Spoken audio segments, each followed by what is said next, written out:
Bikes की भी हम शुरू कर रहे हैं कि जो राइडर्स हैं, जो कि आप डिलीवरी का दोस्त हमारे काम करते हैं, हमारे भाई काम करते हैं, उन राइडर्स को भी हम इस तरह की स्कीम के तहत ईवी बाइक्स देना चाह रहे हैं कि वो भी ईवी बाइक्स के ज़रिए जो है वो अपना काम करें, ताकि उनको भी इकोनॉमिकल भी पड़ सके और जो है हमें माहौलियाती दुरुस्ती के लिए कोशिश करनी पड़ेगी।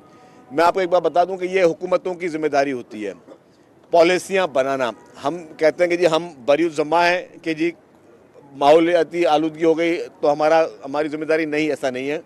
हम हर चीज़ के रिस्पॉन्सिबल हैं और हमें हर चीज़ को ठीक करना है। जहाँ जहाँ पे हमें चैलेंजेस, ज़ाहिर है माजी में सबसे गलतियाँ हुई हैं, अगर जहाँ जहाँ पे हमें चैलेंजेस हैं उन चैलेंजेस को अब हम बेहतर कैसे करें। ये नहीं कि हम हाथ पे हाथ रख कर बैठ जाएँ कि जी अब तो चीज़ ख़राब हो रही है तो उसको बिगड़ने दिया जाए, नहीं। ये हम सब की मुश्तरका कोशिश है, हुकूमतों की भी, आवाम की भी, कारोबारी हजरात की भी, कि सब मिलकर हुकूमत के साथ मिलकर इस तरह की पॉलिसियाँ बनाएं जिससे हम अपने जो भी हमें चैलेंजेस हैं मुआशरे में, उनसे हम निकल सकें, उनसे हम अपने अवाम को बचा सकें। तो इसीलिए ट्रांसपोर्ट सेक्टर जो है वो इस वक्त मुकम्मल तौर पर इस कोशिश में लगा हुआ है कि जितनी भी मज़ीद ट्रांसपोर्ट हो वो हम कोशिश करें कि वो ईवी ट्रांसपोर्ट हो, जिससे आप लोगों को जो है वो पोल्यूशन फ्री जो है हम शहर दे सकें और उसका फ़ायदा आम पब्लिक को मिल सके। तो यही हमारी इस वक्त टॉप प्रायोरिटीज़ हैं जिस पे हुकूमत सिंध काम कर रही है। और अभी भी मैंने उनको कहा है कि टाइमलाइन जो है उसको इनको बेहतर करें। इन्होंने कहा कि जी 2026 में ये डेपो और ये प्रोजेक्ट कंप्लीट होगा। मैंने कहा नहीं, मुझे पता है कि ये काम उससे पहले हो सकता है, क्योंकि यहाँ पर बाकी जिस तरह अगर रेड लाइन वगैरह या बाकी जगह चैलेंजेस है तो वहाँ हमें चैलेंजेस ये हैं कि जी वहाँ पे हमें जो है यूटिलिटीज़ ट्रांसफ़र करनी है, यहाँ और कोई इंक्रोचमेंट के चैलेंजेस हैं। इस प्रोजेक्ट में मैंने उनको कहा कि आपको कोई चैलेंज नहीं है, ये डेपोज आपके इमीडिएटली रेडी हो सकते हैं, क्योंकि ना यहाँ पे इंक्रोचमेंट का कोई मसला है, ना ही यहाँ पर किसी किस्म की जो यूटिलिटीज़ चेंज करने ट्रांसफ़र करने का कोई मकसद है। तो यहाँ पे आप दिन रात काम करके ये काम जल्दी पूरा कर सकते हैं। और इंशाअल्लाह ताला मेरी कोशिश होगी, मैं इस पर फॉलोअप मीटिंग भी करूँगा कि उसके बाद इस प्रोजेक्ट को, जिसको ये 2026 के एंड में कंप्लीट करना चाहते हैं, मैं चाहूँगा कि ये 2025 के एंड में कंप्लीट हो, 1 साल पहले कंप्लीट करें। उसमें इनको जो मदद चाहिए होगी वो ट्रांसपोर्ट महकमा हुकूमत सिंध इनको मुकम्मल मदद फराम करेगा।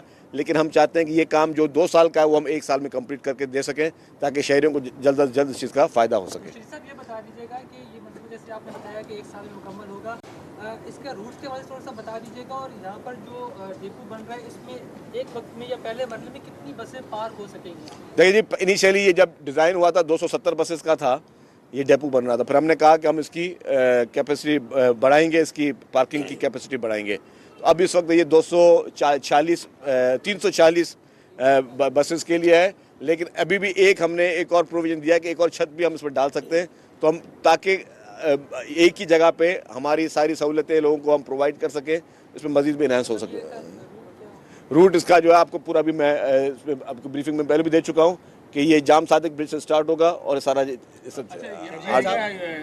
आपके और भी बस डिपो हैं जिन पे अभी तक कब्जे पड़े हुए हैं, उनको खाली नहीं कराया जा रहा है। जैसे सदर का एक मेन डिपो होता था जहाँ पे तजावजात खड़े हुए हैं, इस तरह मलिर हर्ड पे है, इसी तरह और जगहों पे भी है, तो उसको कब खाली कराएंगे? वहाँ तो इंक्रोचमेंट भी सरकारी है। देखिए जी, जहाँ हमने एक और भी चीज़ अभी लास्ट मीटिंग में कही है सेक्रेटरी साहब को कि जहाँ जहाँ पे भी हमारी इस तरह के डेपोज़ हैं जहाँ पे कोई भी इंक्रोचमेंट से उनको हम ख़त्म करें, और जो भी ट्रांसपोर्ट की ज़मीन पर जो मुख्तलिफ इदारे के ऑफिसेज़ हैं या काफ़ी मुख्तलिफ जगहों पर कुछ प्राइवेट लोगों की इंक्रोचमेंट्स हैं, उनको हम ख़त्म करें। शहजाद साहब ये फरमा दीजिएगा, बराबर में इंडस हॉस्पिटल है जी, जहाँ पे इस वक्त 7 से 8 महीने की वेटिंग है मरीजों की जी, उसके साथ ये जगह खाली पड़ी थी। ये नहीं होता कि आप इंडस हॉस्पिटल को बड़ा करके इसको के आगे की तरफ डिपो को इब्राहिम अजदी की तरफ ले जाते हैं? मेरे भाई ये आप देखें, पुराना भी यहाँ डेपो ही था। वही पे क्या तो ट्रांसपोर्ट महकमे की अपनी जगह है, उसको जगह पे वो पब्लिक के लिए कोई काम शुरू करने जा रही है।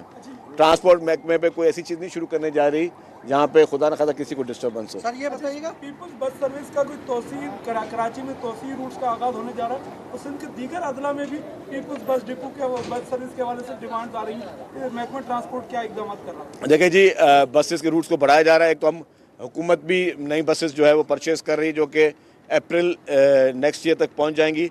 उसके साथ साथ मुझे कल एक दो अच्छी खुशखबरियाँ मिली हैं, लेकिन वो खुशखबरियाँ पहले मैं नहीं बताऊंगा जब तक वो कहते हैं कि चीज़ हाथ में ना आ जाए। मेरी पूरी कोशिश है कि कोई ऐसे हमें मज़ीद बसें मिलें प्राइवेट सेक्टर के साथ, जिनके साथ हम पब्लिक प्राइवेट पार्टनरशिप में कोई काम के में हम लोगों को मज़ीद सहूलियत दे सकें। तो पीपल्स बस सर्विस जो है वो उसके रूट्स यहाँ पे भी बढ़ाए जाएंगे, लेकिन सिंध के दीगर अजला में भी हम पीपल्स बस सर्विस के रूट्स को बढ़ाएंगे। जनाब मेमन साहब, सियासी सवाल हो जाए अगर आपकी इजाज़त हो। सर आपका हुक्म।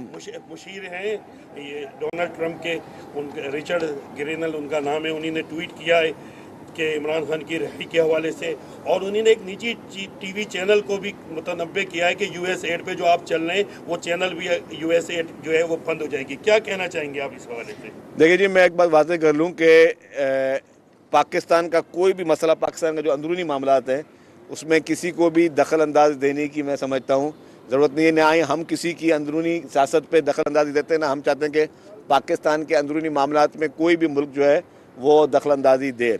हाँ, अगर ज़ाती राय किसी की हो सकती है, किसी ने ज़ाती कैपेसिटी में दिया है, तो मैं नहीं समझता कि उस मुल्क की या की कोई पॉलिसी है, ज़ाती तौर पर कोई भी बयान दे सकता है।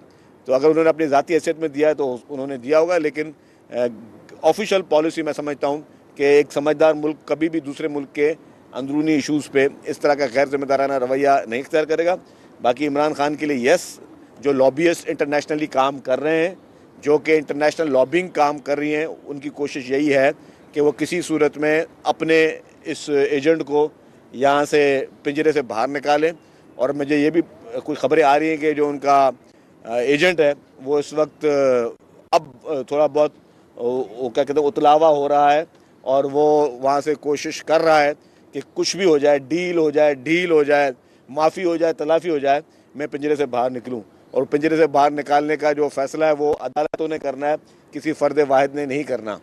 तो एक तरफ वो धमकी भी देता है, एक तरफ सिविल नाफरमानी की धमकियाँ भी दी जाती हैं, दूसरी तरफ मिन्नतें भी कर रहे हैं। तो वो दोनों चीज़ तो पब्लिक को दिखाने के लिए धमकी के लिए है, टीवी और अखबारों की शह सुर्खियों के लिए, टॉक शोज़ के लिए धमकी की बात है, और अंदरूनी तौर पे वो मिन्नतें तरले चल रहे हैं उनके। हमारे चैनल भी यूएस एड पे चल रहे हैं हमारे। मुझे नहीं पता कौन से चैनल का नाम दिया है, बड़े चैनल का नाम लिया, जियो न्यूज़ का नाम लिया है। मुझे नहीं पता भाई। सर ये बताइएगा, रेड लाइन बस जो रूट है वहाँ काम जो है अभी जारी है, लेकिन वहाँ पे आए रोज़ जो है पानी की लाइन फट जाती है, उस पर काम कब मुकम्मल होगा? साथ साथ जो है वो लोगों को भी परेशानी उठानी पड़ रही है, लोग ये कह रहे हैं कि कब तक ये काम। देखिए जी, मैं आपको अर्ज़ करूँ, उसमें टेक्निकल इश्यूज़ हैं जिसको हम रिजॉल्व कर रहे हैं।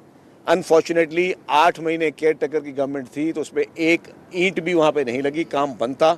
हमने आके इसको किन चैलेंजेस के बावजूद, एस्केलेशन के चैलेंजेस अलग थे, यूटिलिटी ट्रांसफ़र्स के चैलेंजेस अलग थे, मुख्तलिफ इदारे जिनकी वहाँ पे यूटिलिटी सर्विस थी उनको पैसे भी दिए गए, तो उसके बावजूद भी उनकी जो है वो जो यूटिलिटी शिफ्टिंग होनी थी वो नहीं हो सक रही थी।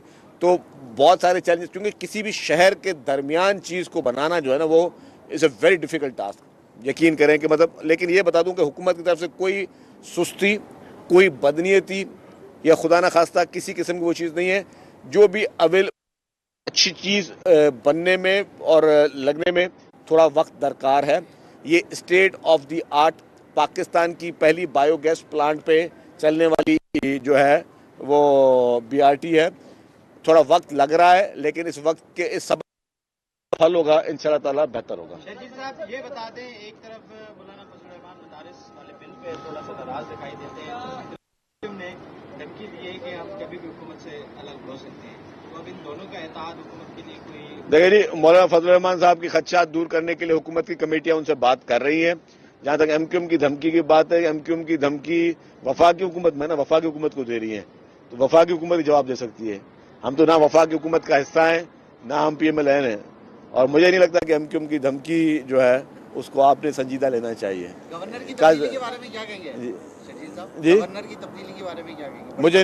मुझे नहीं पता कि उनकी तब्दीली हो रही है नहीं हो रही है। कल कराची के बेटे जो मेयर कराची, इन्होंने खुलेआम तनकीद की है महकमा ट्रांसपोर्ट की वजह से, BRT मंसूबे की वजह से शहरी बदतरीन परेशानी का शिकार है, पानी की लाइन टूट रही है, और वो इस बारे में कहते हैं कि कोई उनको पूछने वाला नहीं है महकमा, क्योंकि खदशात जो है उनके किस हद तक दुरुस्त है। मैंने नहीं सुनी ये बात। मैं आपको बता रहा हूँ।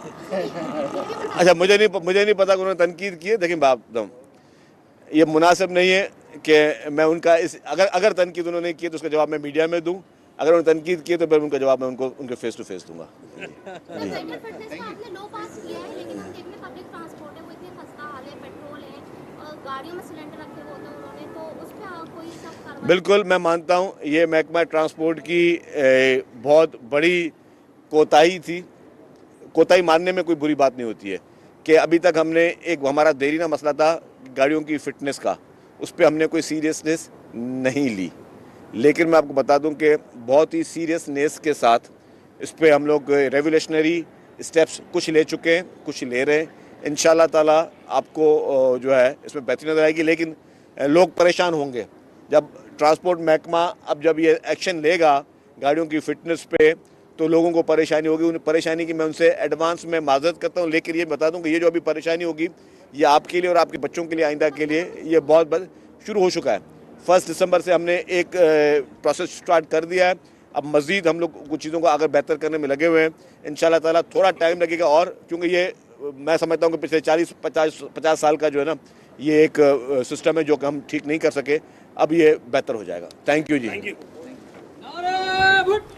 सूबाई वज़ीर इत्तलात सिंध शर्जील इनाम मेमन मीडिया से गुफ्तगू कर रहे थे। उनका कहना था चैलेंजेस का सामना है, ट्रांसपोर्ट के हवाले से इक़दाम कर रहे हैं, पोल्यूशन फ्री शहर देंगे, हुकूमत हर चीज़ की ज़िम्मेदार है, सब कुछ ठीक करना होगा, आवाम की फ़लाह के लिए मुख्तलिफ़ प्रोजेक्ट लेकर आ रही है।